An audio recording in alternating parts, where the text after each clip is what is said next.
Ever feel like you're drowning in a sea of marketing tools trying to keep your business running smoothly? What if you could simplify it all with one platform? That's where Go High Level comes in, your all-in-one sales and marketing solution built for small businesses like you. In fact, Go High Level has over 1 million users just like you. With Go High Level, you can capture leads, automate your prospect and client journeys, quickly and efficiently build stunning websites, sales pages, and sales funnels. Imagine managing your CRM, email, SMS, and funnels without duct taping a dozen tools together. Plus, their unlimited plan lets you add as many contacts and users as you need, no hidden fees. We've been using Go High Level for over a year now and absolutely love it. In fact, Profit First Nation is also powered by Go High Level. Ready to level up? Start your Profit First Nation extended 30-day free trial today at www.gohighlevel.com/Profit First Nation. That's www.gohighlevel.com/Profit First Nation. Streamline your workflow, impress your clients, and grow smarter, not harder.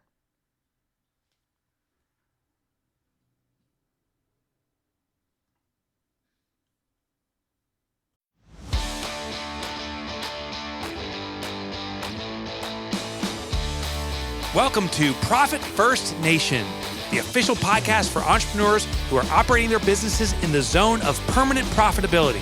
I'm Mike Michalowicz, the author of Profit First, and now here's your Profit First Nation guide, Daniel Mulvey. Welcome to Profit First Nation, the podcast for the top 17% of entrepreneurs with cash in the bank to correlate to their profitability. Profit First Nation is the podcast for intelligent entrepreneurs who have taken ownership of their financials and leverage Profit First as a cash management system to make their businesses permanently profitable. I am Danielle Mulvey, an expert at guiding entrepreneurs on owning their financials in as little as 11 minutes per day and doing Profit First right. If you are a fan of Profit First and its author, Mike Michalowicz, you have found your tribe. We are a nation of successful entrepreneurs driven to be permanently profitable with a grit and a growth mindset that lets no obstacle stand in our way in pursuit of the 3 Ps: passion, profit, and play. On Profit First Nation, we dive into advanced Profit First strategies and we share the honest and authentic ups and downs of being a business owner. Today, we have a very special guest, and this is a new sort of series that we're going to be starting with episodes ending in 4. So this is episode 104. And we're going to be talking about really like living the dream as an entrepreneur. And, living the dream as an entrepreneur is having a dream team of 5-star employees and that give you the ability to have the freedom to go and do other things, because as entrepreneurs, we definitely are visionary type people and we see things from a different perspective. And most of us are not single business owners and we've got multiple businesses under our belt. And so today I am so excited to have Tracy Jepson with us. Tracy is a mastery level certified Profit First professional and has her bookkeeping service, and also recently founded and started Flying Fish. It's in Scuba Center in Topeka, Kansas. And we got connected about this topic is because we were kind of going back and forth on Messenger, and she sent me an article about her new scuba school and indoor aquatic center. And she said, "So I tell people I'm an accountant with a side gig as a mermaid. Had I not finally built a team for the accounting side, I'd never have the time to do this." So welcome to the podcast, Tracy. Thank you, Danielle. I'm so excited to be here with you. So was it a lifelong dream to be a mermaid? I can actually say that it probably was. When I was really young, I would go visit my aunt down in Texas, and there was this aquatic event center down there, and there was this Ralph the Swimming Pig. It sounds really crazy. If you're in the San Marcos area, you probably remember this from the early 90s. And they had actually had mermaids in this tank where this Ralph the swimming pig would be. And I was always so fascinated and of how they did it. This actually has zero connection to me opening up the scuba diving shop. But I guess I could probably take my desire to be in the water all the way back to then. So, I mean, a little bit. That is awesome. So let's kind of back this up a bit and, talk about kind of your core business and what you needed to do and how that business has evolved over the years. Because when we first met, like probably 3 or 4 years ago, you were really kind of a solopreneur at the time. Yeah. So I started my career working full time in corporate and for nonprofits. And then my husband and I went through the process of getting out of debt. And sort of in that time, I was able to leave my full time job and start my accounting practice and consulting firm. So my consulting firm was what I was doing actually when you and I met, and was doing kind of bookkeeping as well as teaching small business owners how to be profitable using Profit First. And kind of through that time, just my clientele grew. The advancement of my business kind of increased to, again, really focusing on sort of advisory services. Still, the bookkeeping was going great, but the business boomed. And honestly, I had so many clients that the business got overwhelming. And I just wasn't really sure what the next step looked like. It actually became frustrating. I was super profitable, but I was really, really busy. And then since that time, I have actually opened a couple of other businesses. So I brought on a team, and I know that's what we're going to talk about. And I opened up Cantex Financial, and Cantex Financial is now the bookkeeping side of the business. And I kind of keep my private advisory over still for myself. We still do private advisory through Cantex, but it's just a little bit different. I do more personal finance type things for small business owners, really still on my own, and then was able to open up the dive shop this past December. Amazing. So let's talk about, and I remember this time, if you don't mind me sharing a little bit, but it was like you did become so successful and you had so much and you're such a server to people that it was overwhelming to the point of, like, what have you created here? Because there was only one of you really at the time. So let's talk about, how and why you spun off the Cantex and the bookkeeping services side and what you have gone through to build that team and how does that business run today? Yeah, it was really amazing. I mean, working with so many business owners across the country, I would hear their struggles and I would tell them, you need to hire someone. You need to be able to outsource certain tasks in your businesses. You can't be everything to everyone inside of your business. We are not built that way and we are not intended to do that. And as I was giving this advice to my clients, I was not taking any of it for myself. Isn't that always kind of the typical way of how business owners So run? true. Yeah. So, and I think it was really even one of the times where we were together and kind of in our little mastermind group. And it really dawned on me that I need to be able to start divvying out my work, making sure that I'm not doing things that aren't in my lane, being able to delegate tasks, and honestly giving up what it felt like at the time was control or the knowledge of everything that was going on in the business. I didn't want to give that feeling up. And I felt like if I started to delegate something or hire someone, that I wouldn't know what was going on and that my customers would be upset that they were working with someone else. I was completely wrong in all of that. And it really just took kind of taking the leap to initially I hired an assistant, just somebody to read my email, somebody to make sure that we were getting back to clients and that everyone's voice was being heard. That was sort of my initial first step in growing the team.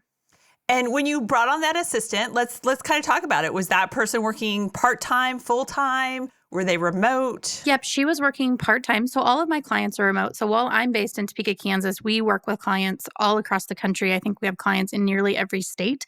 And she was based in North Carolina. And when I hired her, I will tell you, I kind of just threw a dart at a wall, found somebody that was interested in a job and hired her. Also, not the best way to hire someone, as we've learned. But it was somebody who, she was a warm body at the time. She was helping. She wanted to learn.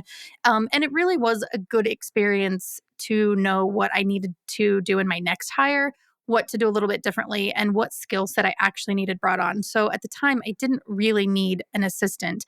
I mean, I probably did, but not immediately. I really needed somebody else who could actually work in the business and who could take on part of the bookkeeping role and somebody who really understood accounting. That was the hire I should have made. And ultimately, that ended up being my second hire. And that was 3.5 years ago. And that team member is actually still with me. And she is such a rock star, like absolutely like A+ player. So let's kind of talk about this. So the part of the business, and I think that this is also very common with entrepreneurs. You know, we want to control everything because we want everything to be so perfect for our clients. And we have this vision, and we usually get into business and we start a business because we're like, okay, I see how everyone else is doing it and I can totally do it better. And so when you did give it to this person, your second hire, would you say that they were better than you or as good as you? Like, how were you able to kind of give that control up to that individual? And what's the result in the kind of person that you were looking for and the kind of person that they are? Yeah, so I needed somebody who was a real worker bee. I am a very forward-facing person. I like to have meetings with clients. I like to talk to clients. I know that the conversations that I have with clients are why people work with us. I know it is the advisory portion that is honestly what makes us money. Yes, we give people fantastic financials, and yes, we take care of their numbers, but at the end of the day, they are not calling me about their P&L. They're calling me and asking me how they can make payroll. They're calling me and asking me how they can take their spouse on vacation.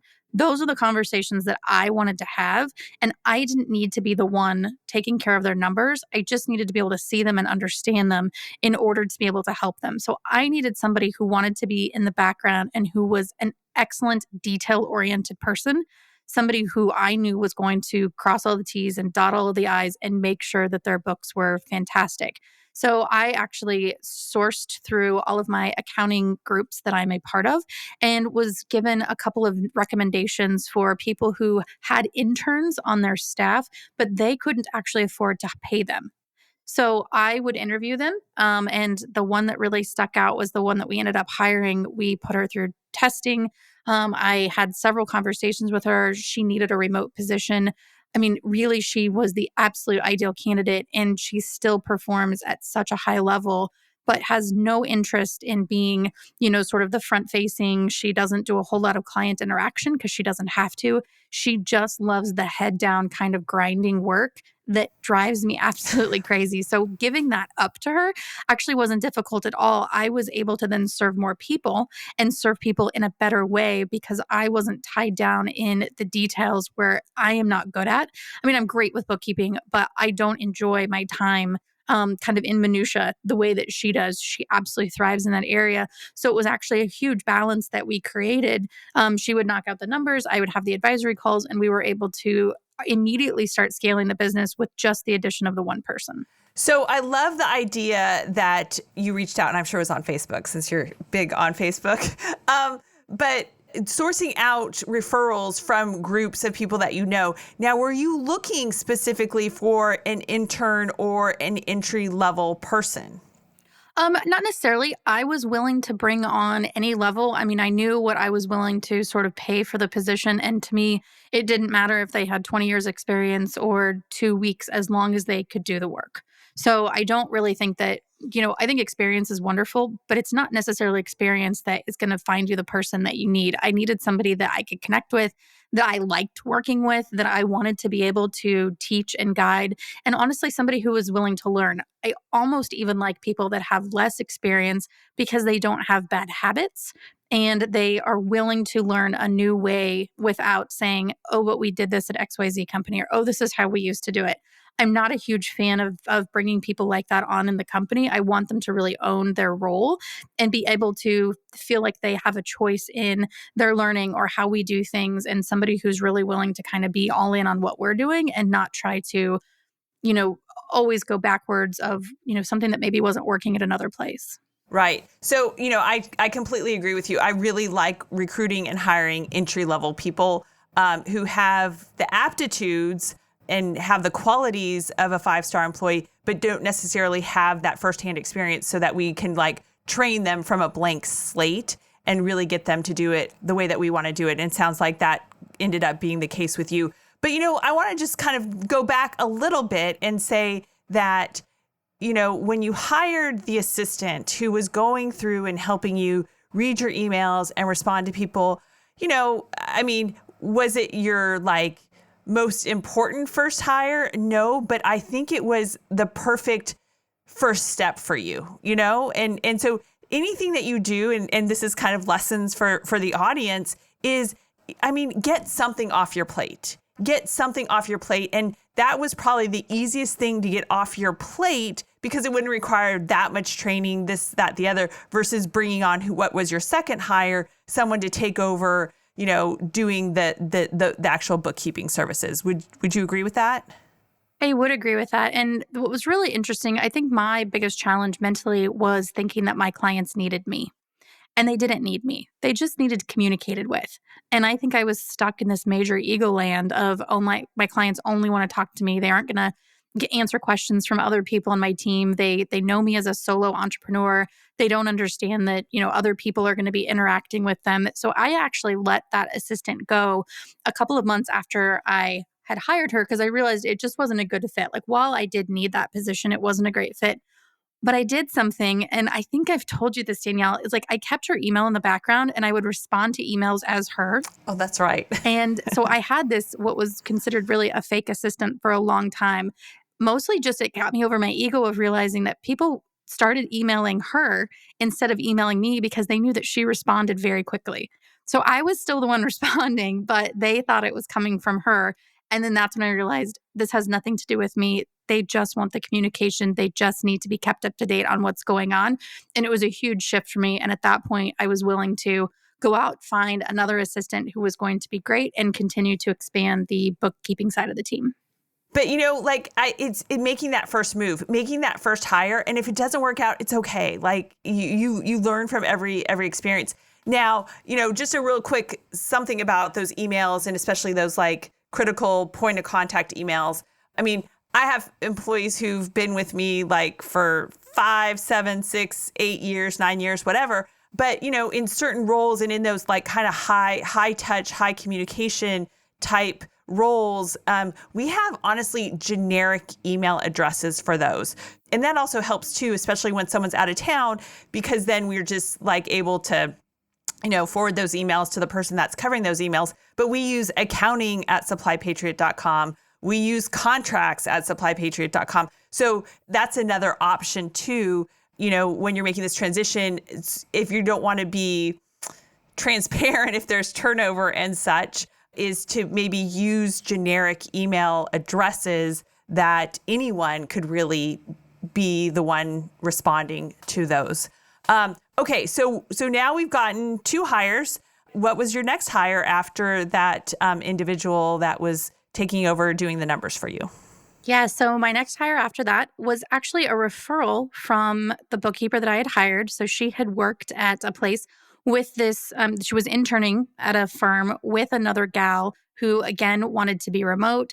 She had let me know that her friend was interested in a position if we had one available. So now my amazing rock star employee was telling me about somebody else who she loves to work with who wanted to come work for us because she said their prior organization was really disorganized.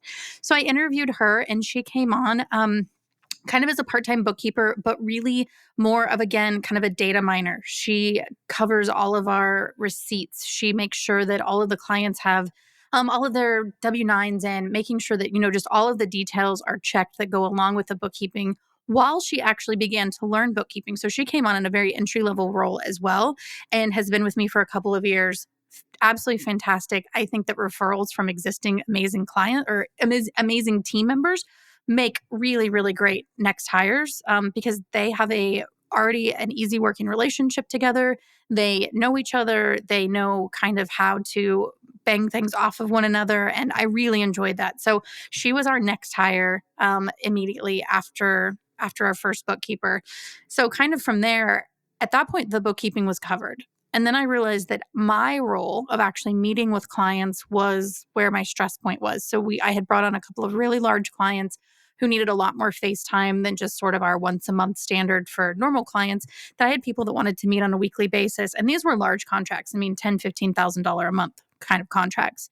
So I actually sought out a contractor to do some of the higher level advisory work kind of on my behalf, knowing, and the client knew that this individual was coming on board and was going to be helping out with just their account specifically. Well, I realized that he was also an incredible team member, and I kept telling him, he actually owned an accounting practice, and I kept telling him, I said, I'm gonna buy you out of your business and have you come work for me full time. And he kept arguing with me, telling me that he was never going to do that and that I wasn't going to be able to hire him. So I just kept telling him this, and we went back and forth for 6 months. And finally, he sends me a text one day and says, "Are you actually serious about this full-time work?" And I said, "Well, yeah." Apparently, growing his accounting practice wasn't going the way that he had hoped, and he could see how successful this one was. So we actually met in person. So again, all my team is remote. We all do Zoom and Google Meets every day. I always say that we were doing Zoom before it was cool, but that's just the way we have always done work. And we met and had a long conversation, and he just told me like his real desire to be a business owner.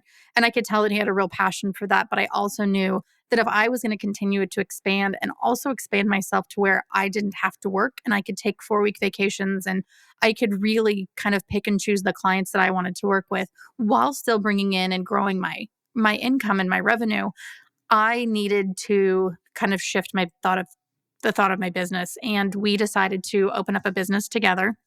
And I am not generally a big fan of partnerships. But this one, we've had it going for over a year now, and it has been super successful. We have tripled revenue. We have tripled profits. Like, it's been an amazing 1 year. I'm very excited to see where it's going, but ultimately I knew that if I was going to be able to grow the practice the way that I wanted it to and have the freedom that I wanted to, I needed somebody that was truly all in. And sometimes employees aren't going to be the ones who are going to be all in, and having that extra owner really was the way to do it for me. That's awesome. So, this has really been an evolution too of like things that you need to get off your plate. And, you really kind of started with like the easiest stuff to get off your plate. And then you progressed to getting the numbers off your plate. And then it became your favorite part of the business became overwhelming as you were growing and scaling, because there still is only one Tracy. Yeah. And obviously she had a desire deep down to be a part-time mermaid. So let's talk about, I guess, where are we now in terms of that transition to opening up Flying Fish? Yeah. And so this kind of also really came out of the middle of nowhere. I've always gone about 12,000 miles an hour in my life and in businesses. I have a huge passion for entrepreneurship and working with so many different business owners. I feel like I have it down pretty well. And so once I got to the point where I really got to pick and choose sort of when I worked and when I didn't and who I was working with, I knew that I now had capacity to do something else. And it all started with a little planned trip down to Cozumel for Thanksgiving. We had some friends that we were going with, and everyone was going to be diving except for me and my husband. So I wanted to get certified. And when I got certified, it was done about an hour and a half away from home in Kansas City. And I just kept asking, why don't we have this in Topeka? Why don't we have nice things? And I was at this gorgeous facility with an indoor pool, and it was wonderful. The people there were just amazing. And I thought, I can do this. How hard could this be? Right?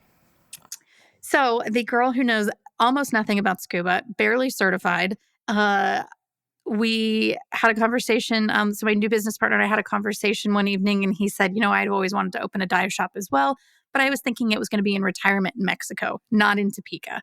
And we had the idea like September 1st, and our doors opened December 1st for our retail space.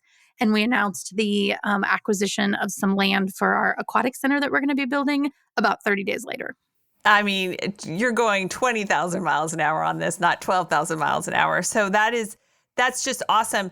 So tell us a little bit about like Flying Fish and what you do and what's going on there.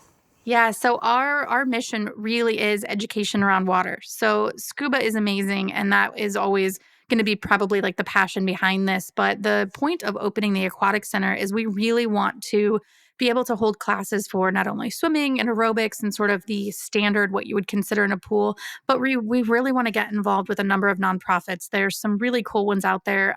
Black Girl Scuba is one of the ones that I have a huge passion for. And the location that we chose in our town is definitely in a community that can benefit from some of those grant programs.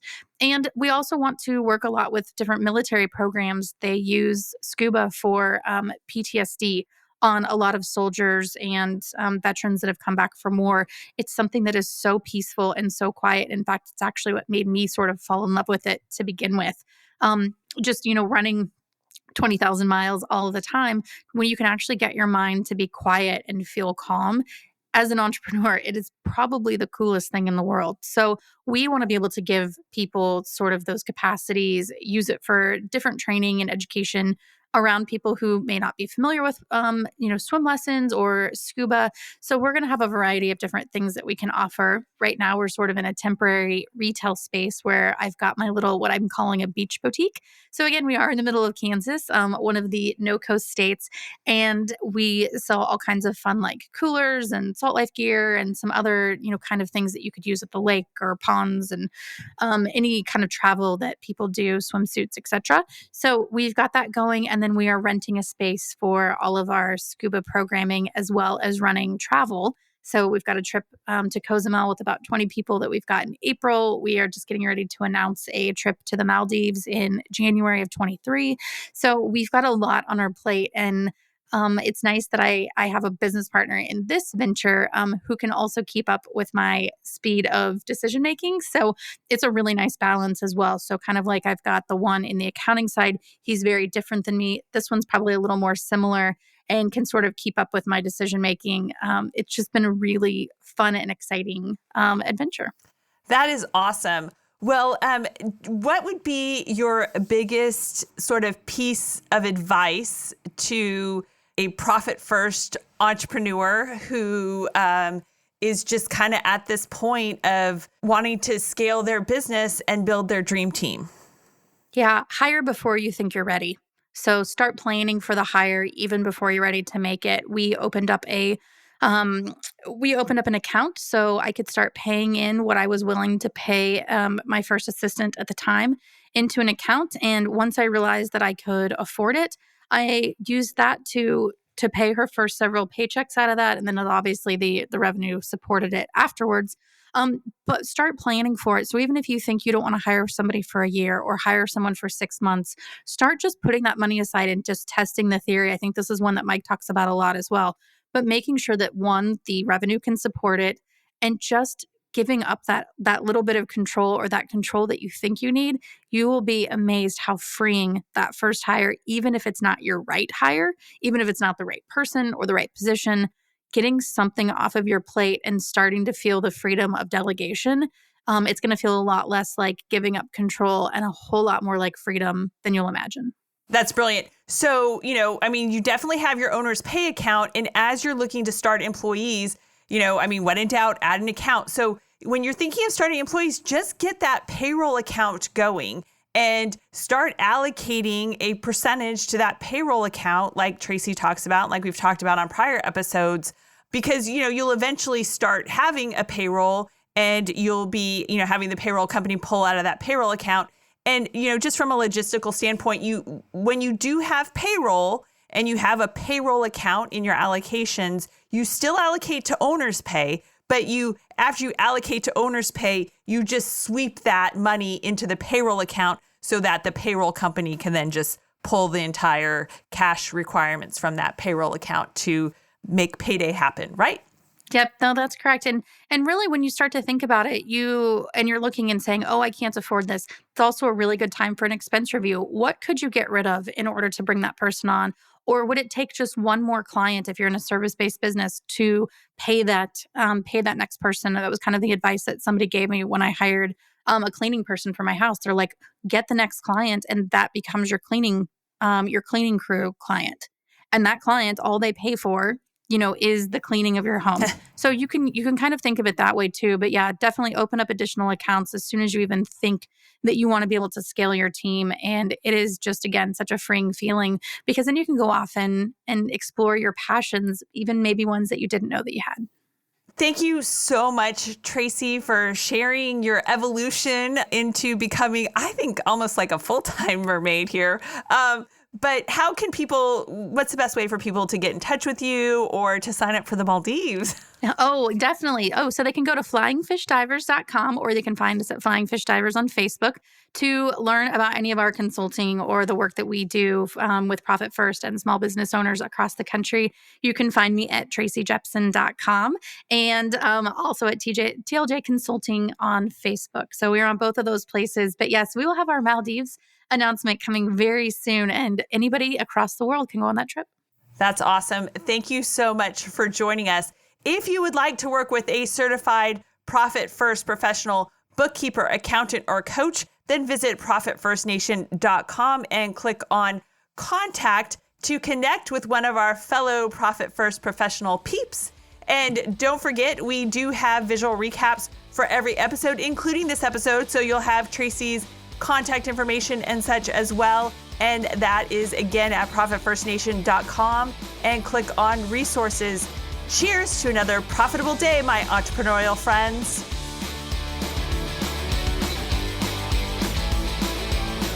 Profit First Nation website, related podcasts, and resources are provided for general information purposes only and do not constitute accounting, legal, tax, or other professional advice. Visitors should not act upon the content or information found here without first seeking appropriate advice from an accountant, financial planner, lawyer, or other professional.